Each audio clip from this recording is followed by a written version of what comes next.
Generational trauma. It is a term that sounds heavy, doesn't it? But what does it really mean? And how does it shape the way families interact across generations? Today, we're going to meet some real people who've lived through it, and we'll hear from our puppet friends who'll help us understand how we can heal. That's right, Lenny. We know trauma doesn't just disappear when we grow up. It follows us, and sometimes it follows our children too. But it doesn't have to be that way. In this documentary, we'll hear real stories of how generational trauma affects families and how people are finding ways to break the cycle. Let's start with the basics. What is generational trauma? To help us understand, let's hear from someone who has experienced it firsthand. Here is Juan, a Latitude student working through his family history. My name is Juan. I'm an 11th grader.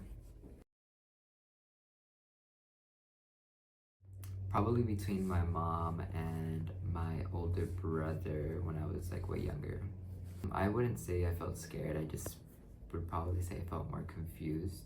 What do you mean by confused? Of why they would fight or like why they're yelling so much, you know? It's so common, Juan.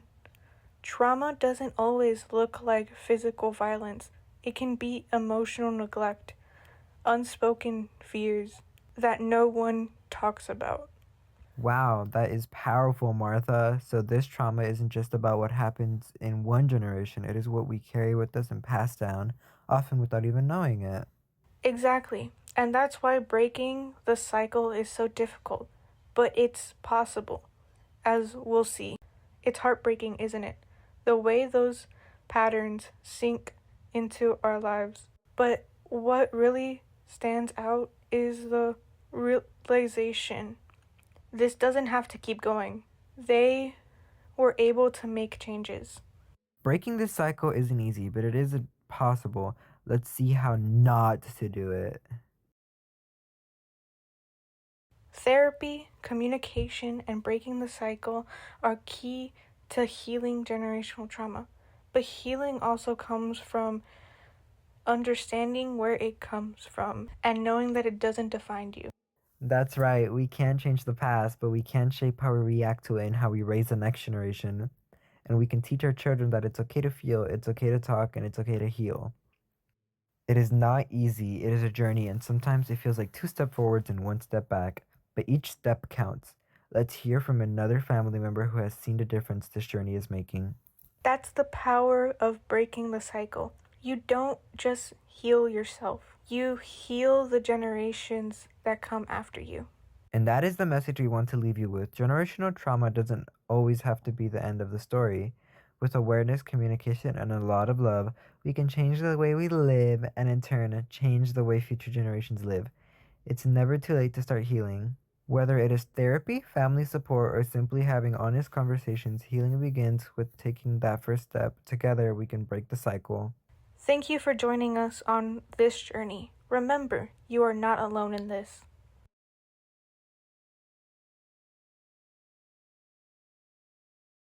Generational trauma.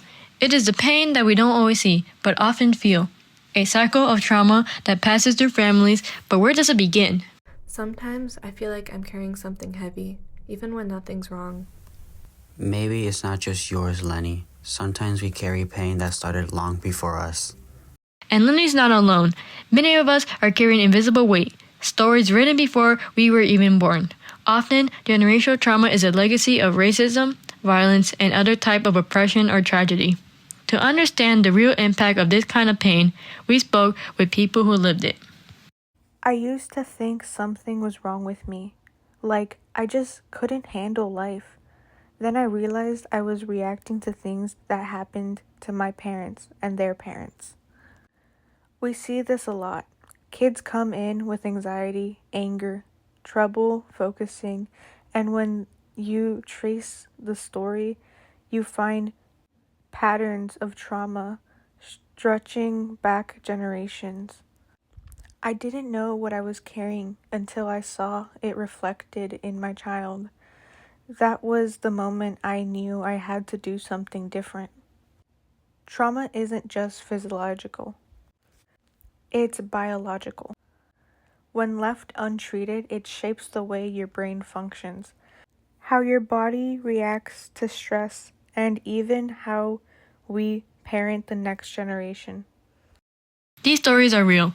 They show that while the effects of trauma may persist for generations, healing is also possible, and the healing starts by understanding where the pain begins.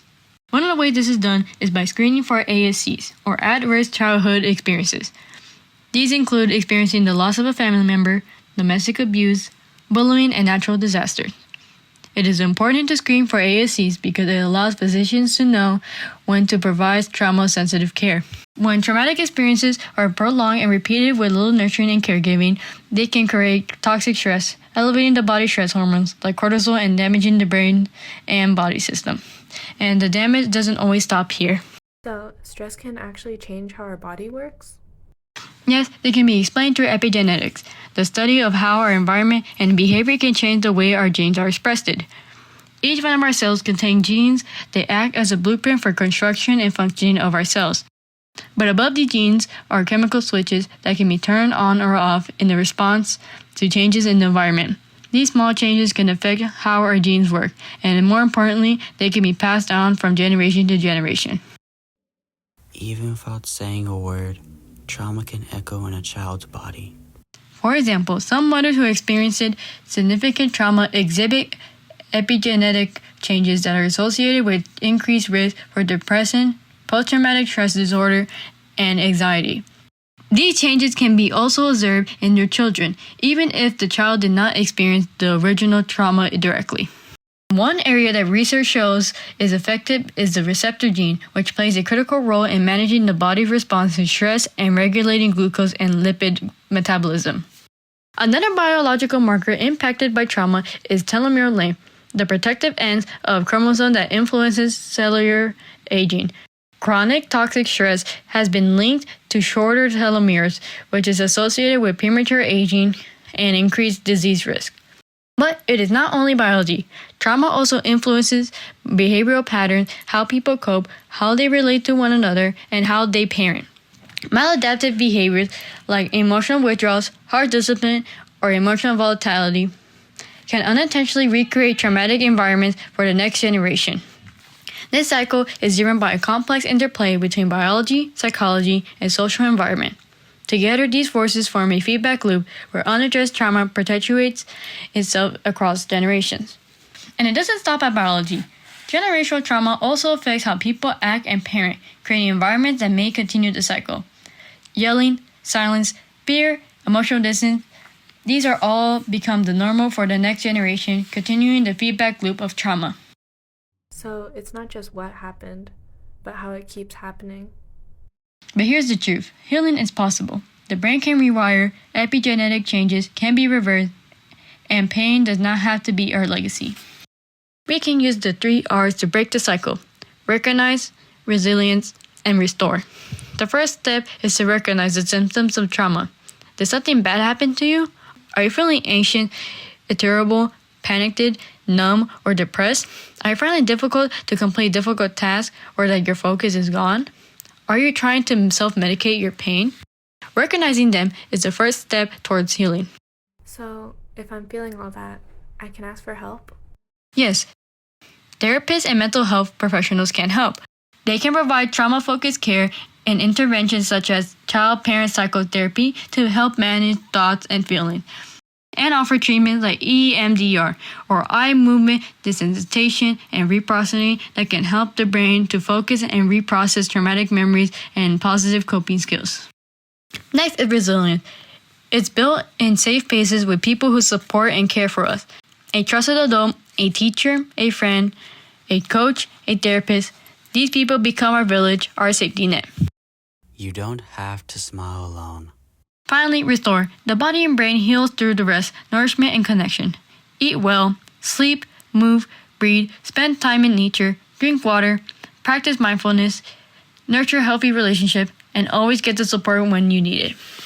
Generational trauma may shape where we come from, but it doesn't have to decide where we go. With healing, the cycle can stop here, and a new story can begin. One of strength, connection, and love. Instead of passing down hurt, we pass down healing. I think I want to be the one to start that.